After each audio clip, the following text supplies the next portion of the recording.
Hammaga salom obunachilar. Bugun biz sizlar bilan Minecraftdagi qonli golem haqida gaplashamiz. Qonli golem kim degan savolga bugun biz mana shu videomizga javob berishga harakat qilamiz. Qani unda videomizni boshladik. Hammasini bir boshdan boshlaymiz. Men o'zi qonli golem haqida qayerdan bildim va bu golemni o'zi men qanday bilib oldim degan savolga hozirlarga javob beraman. Bir kun men golem modini create qildim va o'yinimga qo'ydim. Keyin golemlarni qidirayotganimda mana bu golemga ko'zim tushdi. Mana bu golemga ko'zim tushdi. Buni olib qiziqib spawn qilganimda esa do'stlar mana bunday voqea ro'y berdi. Bu golem haqida bilish uchun hamma qiladigan ish ChatGPTga kirib, ChatGPTga savol berdim.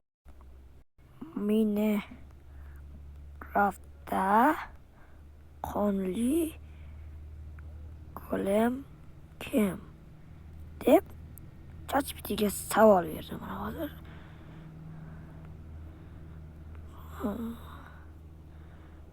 va u menga mana shunday qilib kichkinagina savolimga uzun qilib javob berib tashladi. Toqatim tog' bo'lib bunga yana bir marta savol berdim.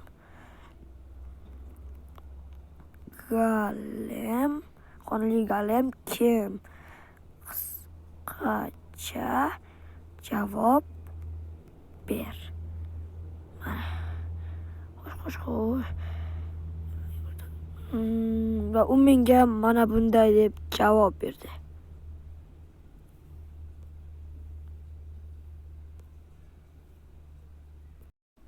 Qonli golem bu Minecraftda rasmiy mavjudot emas. Balki o'yinchilar to'qigan qo'rqinchli afsona yoki moddagi temir golemning qonli yovuz versiyasidir. To'g'risi hozir men buni gapiga tushmadim. Sizlar tushungan bo'lsanglar yaxshi. Va endi biz bu savolga o'zimiz javob berishga harakat qilamiz. Birinchidan, qonli golemni spawn qilganimizda mana yerga chaqmoq tushadi va hamma yer qorong'ulashib ketadi.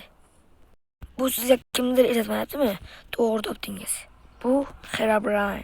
Men ham o'zi Herobrine'ga o'xshashini taxmin qilgan edim. Ikkinchidan esa uning ko'zlariga qaraymiz. Uning ko'zlari xuddi Herobrine'ga o'xshab oppoq. Va uchinchidan u xuddi Herobrine'ga o'xshab juda ham kuchli mobdir bo'ldi. U Wardenni, Wizardni va hatto Ender Dragonni ham mag'lub eta oladi.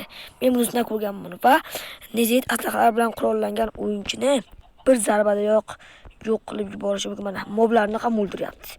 Herobrine ham yovuz-ku, to'g'rimi? Hozir bu golemni qanday kuchga ega ekanini o'z ko'zingiz bilan ko'rasizlar. Tayyor turinglar bo'ldi. Mana hozir ketyapmiz do'stlar. Qonli golemni oldiga. Qaraysan, yaxshimisan? O'y nima bo'ldi? Meni bo'lmaganda qani o'zi? Qanday golem? Yavash-yavash. Bitta zarbada ko'rdinglarmi? Men bilaman. Menda oldin bo'lganda hozir ko'rib turganingizdek juda ham kuchli mob do'stlar. Xullas, bu qonli golemni biz Herobrine'ga o'xshagan mob desak to'g'ri bo'ladi. Aniqrog'i Herobrine'ning nusxasi bo'ldi. Bu mening shaxsiy fikrim. Videodan so'ng kommentda o'z izohlaringizni qoldirishingiz ham mumkin va men bu izohlarni o'qib chiqaman. Va shu bilan bizning videomiz yakuniga yetdi. Agar sizga video yoqqan bo'lsa, albatta videoga like bosing va kommentariyada o'z izohlaringizni qoldiring. Va albatta obuna bo'lish esdan chiqmasin. Xayr.